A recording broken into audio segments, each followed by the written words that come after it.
मुद्दा हा आहे की पहिला जो त्यांचा प्रस्ताव होता, एक मोकळं मैदान बँड्रा वेस्टमधलं जिथे फुटबॉलर्स खेळतात, हजारो फुटबॉलर्स प्रत्येक वर्षी खेळतात, वेगवेगळ्या टुर्नामेंट्समध्ये खेळतात, तिथून देशाच्या टीमसाठी खेळलेले आहेत. ते मैदान त्यांना तिथे एक्झिबिशन सेंटर करायचं होतं, म्हणजे कन्स्ट्रक्शन करायचं आहे, कॉन्ट्रॅक्टरला द्यायचं आहे, मग पुढे कोणाला तरी द्यायचं होतं. ते आज आम्ही हाणून पाडलेले आहे. तो प्रस्ताव नॉट टेकन झालेला आहे. दुसरा प्रस्ताव होता जो म्हणजे मलबार हिल इथे एक मोकळं मैदान आहे, उद्यान आहे, आणि तेच रिक्रिएशन ग्राउंड बाजूला एका उद्योगपत्याचा बंगला बनतोय, आणि त्या उद्योगपत्याला तिकडचं FSI पाहिजे, तेच मोकळं मैदान त्याच्या बंगल्याच्या आत पाहिजे, म्हणून जनतेला बाहेर ठेवायचं, मुंबईकरांना बाहेर ठेवायचं, जनसामान्यांना बाहेर ठेवायचं आणि ते मैदान स्वतःच्याच अंगणात घ्यायचं. हा जो दुसरा प्रस्ताव होता तो आम्ही हाणून पाडलेला आहे. आणि तिसरा प्रस्ताव म्हणजे वर्षा बंगल्याच्या काही फुटावर एका सोसायटीच्या बाजूलाच एक हरितपट्टा होता, ते देखील कन्वर्ट करून रेसिडेन्शियलमध्ये करायचं, हा प्रस्ताव हाणून पाडला.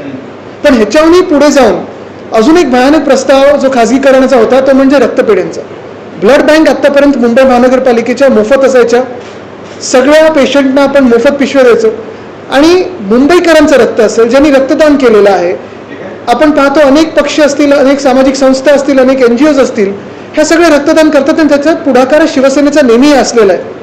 शिवसेना उद्धव बाळासाहेब ठाकरे पक्षाचाच वर्ल्ड रेकॉर्ड आहे रक्तदानामध्ये 2010 सालीचं.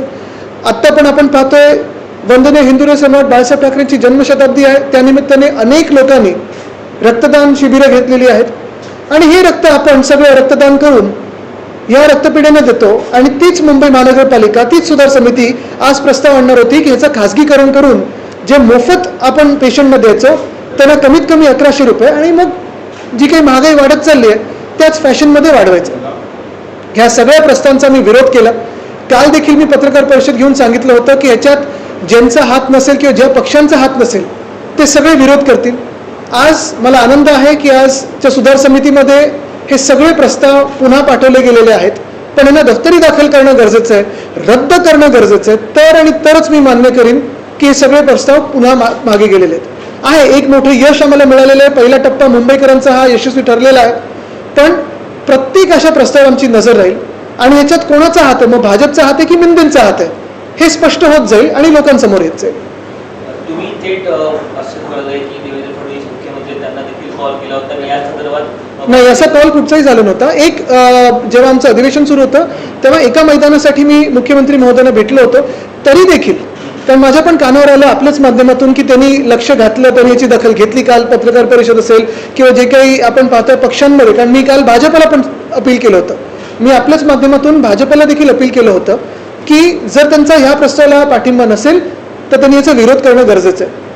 तर आज जर त्यांनी दखल घेतली असेल तर मी आभार मानीनच. पण महत्त्वाची गोष्ट आत्ता काही करण्यापेक्षा किंवा बोलण्यापेक्षा जेव्हा खरोखर हे तिन्ही प्रस्ताव RG टू रेसिडेन्शियलचे खारिज होतील, दफ्तरी दखल होतील, रद्द होतील आणि ब्लड बँक प्रायव्हेटायझेशनचे प्रस्ताव रद्द होतील, मला कुठेही कमीपणा नाही. मी जाऊन त्यांचे जाहीरपणे आभार मानेन, त्यांना भेटून. एक महत्त्वाचा निर्णय केला, तुझी भूमिका घेतली, खास करून उद्योगपतीच्या बाबतीत तुम्ही उल्लेख केला की गार्डन होतं ते घेण्याचा आमचा करण्याचा प्रयत्न होता. असाच एक प्रकार पंचनगरमध्ये देखील घडलाय. निर्मल एज्युकेशन सोसायटी खाजगी संस्था आहे, त्या संस्थेने एक भूखंड घेतलेला आहे, तो क्लिअर झाला आहे. मध्ये बावनकुळे होते, आपल्या पक्षाचे आमदार जम्मू अभ्यंकर देखील होते.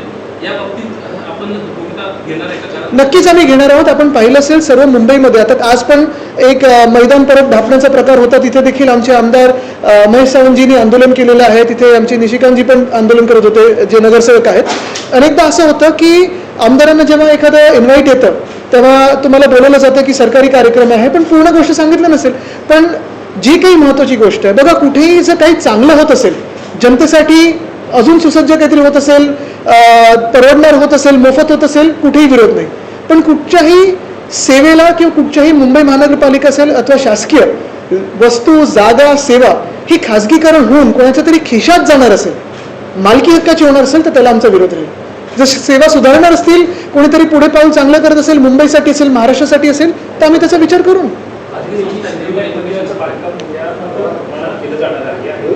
लागून असलेलं मैदान जे आहे आणि त्याच मैदानाचा मुद्दा होता, त्यापासून आंदोलन सुद्धा झालं. अनेक मैदानं अशा प्रकारे आता नाहीशी होताना पाहिलं होतं, तर मुलांच्या खेळण्याचा प्रश्न. आजचं जे पावलं आमचं आणि आजचं जे यश आहे मुंबईकरांचं यश आहे, फक्त काही आमचं नाही. आम्ही म्हणजे मुंबईकरांचाच आवाज उठवत होतो. 3 मोकळी मैदानं आम्ही आज वाचवण्याचा प्रयत्न केला, तो यशस्वी ठरला.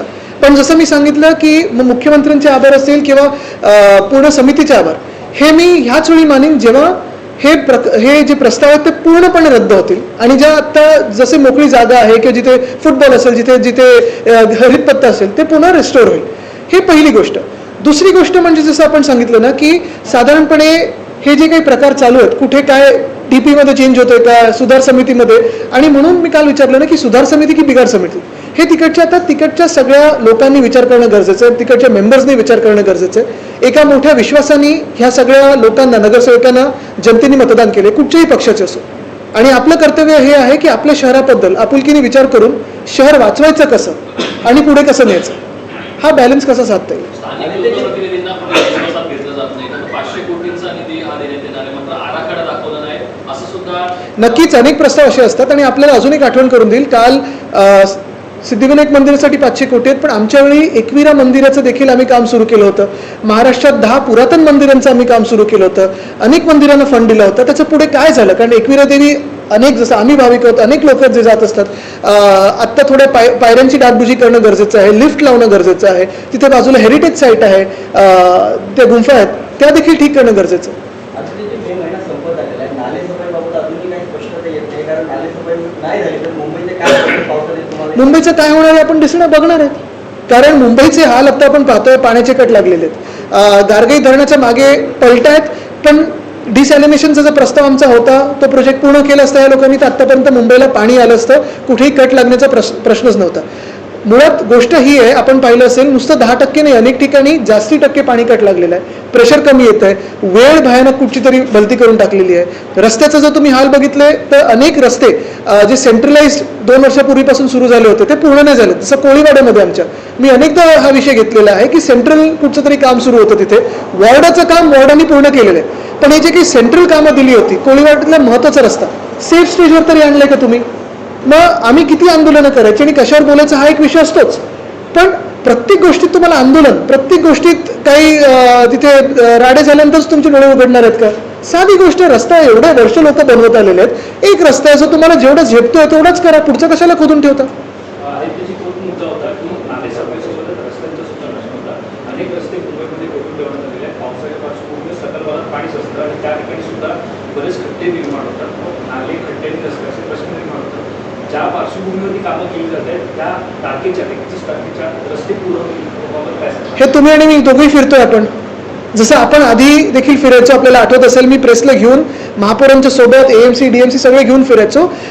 मॉन्सून पूर्वीच्या ज्या बैठका व्हायच्या, काही कोऑर्डिनेशन गरजेचं असतं. आता तर वरपासून खालपर्यंत सगळी इंजिन ह्यांची आहेत, कुठच्या दिशेने गाडी धावते बघा. आणि ते ठाण्यातील वन विभागाच्या जमिनीचा विषय आहे.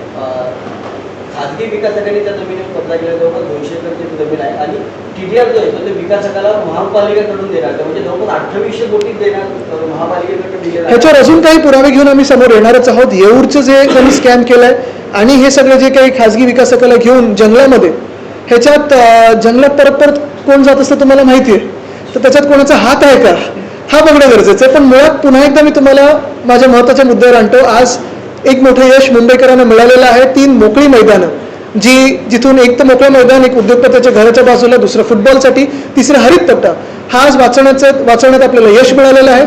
आणि दुसरं म्हणजे रक्तपेढ्या ज्या आहेत, ब्लड बँक्स, त्या नेहमीसारखे मोफत ठेवण्यात आपल्याला यश मिळालेलं आहे. पण खरं यश हे तेव्हाच मिळेल जेव्हा आपल्याला हे सगळे जे प्रस्ताव आहेत ते रद्द करून मिळतील. राज्यातील कांदा प्रश्न अत्यंत महत्त्वाचा आहे आणि त्यासाठी आज दिल्लीमध्ये बैठक होते, तर सगळे नेते कांदा प्रश्नासाठी आम्ही अनेकदा या मागच्या आठवड्यात आंदोलनं केलेली आहेत. आपण पाहिलं असेल, अंबादास दानवेजींनी आपल्या समृद्धी हायवेवर पण केलं आणि काल परवाकडे नाशिकमध्ये पण केलं. ह्याच्यात अनेक लोक आणि अनेक शेतकरी उतरलेले आहेत. पण जसं मी सांगितलं ना की हे सगळे प्रश्न जे आहेत, आंदोलनं होतात, पण सरकार संवेदनशील आहे की नाही हे आता पुढे काय पावलं टाकतं हे ह्याच्यावरनं ठरेल. पण दुसऱ्या बाजूने लोकांनी पण मतदानाच्या वेळी हा पण विचार केला पाहिजे की संवेदनशील सरकारला आपण मतदान करतोय की एखाद्या निर्दयी सरकारला आपण मतदान करतोय. एकीकडे कांदा उत्पादकांचा मुद्दा आहे, एकीकडे शेतकऱ्यांचा मुद्दा आहे आणि इतकं असताना देखील AI सारख्या गोष्टी, AI ॲग्रिकल्चर प्रमाणे अनेक इव्हेंट केले जातात, ज्याला 5-5 कोटी रुपये खर्च केले जातात. शेतकरी उपाशी आणि सरकार उपाशी. नाही, मी एकच सांगेन की कुठच्याही AI किंवा तशा ह्याच्या तंत्रज्ञानावर, कारण हल्ली AI म्हणजे मंत्री वाटतं ते बोलत असतात, पण ह्या तंत्रज्ञानावर कुठेही आपण मागे गेलो नाही पाहिजे. ह्याच्यावर काम झालं पाहिजे, ह्याच्यात देशात आपली संधी मिळालीच पाहिजे, पण त्याचा लवकर आणि योग्य वापर हा आपल्या शेतकऱ्यांसाठी कसा होऊ शकतो, मला वाटतं त्याच्यावर काम केलं पाहिजे. जसं आता एक भारतरत्न MS स्वामीनाथन त्यांची संस्था आहे, त्यांना तुम्ही एक चेक करू शकता त्यांच्यावर की काय नेमकं करू शकतो आपण. परत आता अनेक संस्था ज्या ॲग्रो फार्मर कंपनीज आहेत आपण पाहू शकता, नाशिकच्या आसपास खूप आहेत, छत्रपती संभाजीनगर इथे आहेत, आपल्याच राज्यात जैन इरिगेशन आहे, सह्याद्री फार्मर प्रोड्युसर आहे, मानदेशी हे आहेत. ह्या सगळ्यांना सोबत घेऊन शेतकऱ्यांसाठी काय चांगलं होऊ शकतं ह्याच्यावर काम करणं गरजेचं आहे. आपल्याकडच्या ॲग्रिकल्चरल कॉलेजेस आहेत त्याच्यावर पण आपण थोडं काम करणं आणि त्याचं आधुनिकरण कसं करता येईल हे पण करणं गरजेचं आहे. कारण तुम्हाला एक सांगतो मी, ह्याच्यात असं होतंय की काही दशकांपूर्वी एक माल्थुझियन ट्रॅप गोष्ट होती, ज्याचा एक विचार केला होता की लोकसंख्या वाढते पण फूड प्रोडक्शन कमी होईल. आता ते तसं होत नाहीये कारण त्यामध्ये टेक्नॉलॉजी आली. पण बोरलचं जे आलं किंवा स्वामीनाथनाने जे काम केलं होतं, पण त्यानंतर आता आपण पाहतोय प्रत्येक सीझनमध्ये कधी अवकाळी पाऊस, कधी गारपीट, कधी बियाणंच फसतं आपलं, कधी फर्टिलायझर चुकतं. ह्या सगळ्यामधून AIचा वापर असेल, टेक्नॉलॉजीचा वापर असेल, पण प्रॅक्टिकली ऑन ग्राउंड किती आपण काम करू शकतो आणि ह्या ट्रॅपमधून कसं बाहेर पडू शकतो ह्याच्यावर सरकारने विचार करावा.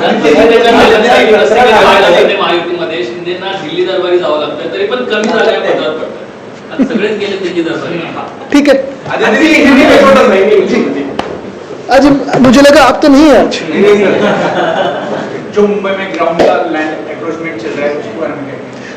कल मेरे पत्रकार परिषद के माध्यम से, आप ही के माध्यम से 3 महत्वपूर्ण प्रस्ताव जो रिक्रिएशन ग्राउंड को कन्वर्ट करने के लिए थे टू रेजिडेंशियल, इसकी निंदा तो की लेकिन आंदोलन करने की भी तैयारी दिखाई. इसी वक्त मैंने सभी पॉलिटिकल पार्टीज, NGO और सारे मुंबईकरों को अपील किया था कि अगर जरूरी पड़े तो इसका विरोध तो करेंगे लेकिन रास्ते पे उतर के इसका विरोध करेंगे. मुंबई में जो मैदान है, अगर आप देखें तो रिक्रिएशन ग्राउंड और प्ले ग्राउंड इन दोनों में बाइफर्केट किए गए हैं. अपने अपने रूल्स रहते हैं, लेकिन ये 3 जो प्रस्ताव थे कल के, जो 3 प्रपोजल्स थे, उसमें 3 रिक्रिएशन ग्राउंड्स को कन्वर्ट करना चाहते थे सरकार रेजिडेंशियल एरिया में. एक था एक इंडस्ट्रियलिस्ट के घर के बाजू में, जहां पे उनको वही प्लॉट जो रिक्रिएशन ग्राउंड का था उनको इंडस्ट्रियलिस्ट के घर को अटैच करना था. दूसरी बात थी एक फुटबॉल ग्राउंड की, जिस फुटबॉल ग्राउंड पे बहुत सारे खिलाड़ी ऐसे बन चुके हैं जो अभी नेशनल टीम के लिए खेलते हैं, वो भी उनको लेके एग्जीबिशन सेंटर करवाना था. और तीसरा था जहां मुख्यमंत्री महोदय रहते हैं उनके बाजू में ही बगल में एक ग्रीन जोन है, उसको कन्वर्ट करना था रेजिडेंशियल में. इसका सारा विरोध हमने किया. और चौथी बात एक प्रपोजल की थी, जो ब्लड बैंक्स अभी तक फ्री में थी, मुफ्त में खून मिलता था, उसी को ये कीमत लगाना चाहते थे और प्राइवेटाइज करना चाहते थे. कल जब हमने विरोध किया, सभी को मैंने अपील किया, आज उसका परिणाम आप देख रहे हो. पूरी सुधार समिति ने यानी इम्प्रूवमेंट कमेटी ने भी विरोध किया और मैं यही चाहता हूं कि ये चारों प्रस्ताव पूरे के पूरे खारिज हो. आदित्य जी, जो ऑनियन प्राइसेस है, फार्मर रास्ते पे उतर रहे, उसको लेकर क्या? मैं सिर्फ यही उम्मीद करता हूं कि सरकार इनको अर्बन नक्सल ना कहे और इनको टेरेस का टैग ना दे, क्योंकि आपको याद होगा जब किसान पंजाब के हो, उत्तर प्रदेश के हो, हरियाणा के हो, चंडीगढ़ के हो, ये सारे दिल्ली की तरफ आए थे, तो इनको क्या क्या कहा गया था. कोई इनको अर्बन नक्सल कहता था, कोई माओवादी कहता था, कभी लाठीचार्ज हुई, कभी गोली बरसाई, कभी कीले लगाए इनके रास्तों पे. लेकिन आज अगर आप देखें तो किसानों के हाल बहुत ही खराब होते जा रहे हैं. हर एक सीजन में कोई ना कोई आपत्ति आ रही है और कोई जवाब नहीं आ रहा है सरकार का. ठीक है, एक अपील तो हुआ है कि फर्टिलाइजर ना इस्तेमाल करें, लेकिन जो अनियन है, प्याज है, उसकी कीमत का क्या, जो बेसिक मिनिमम कीमत आनी चाहिए थी, कैसे जिएंगे. तो आंदोलन तो जारी है, लेकिन सरकार कोई निर्णय ले.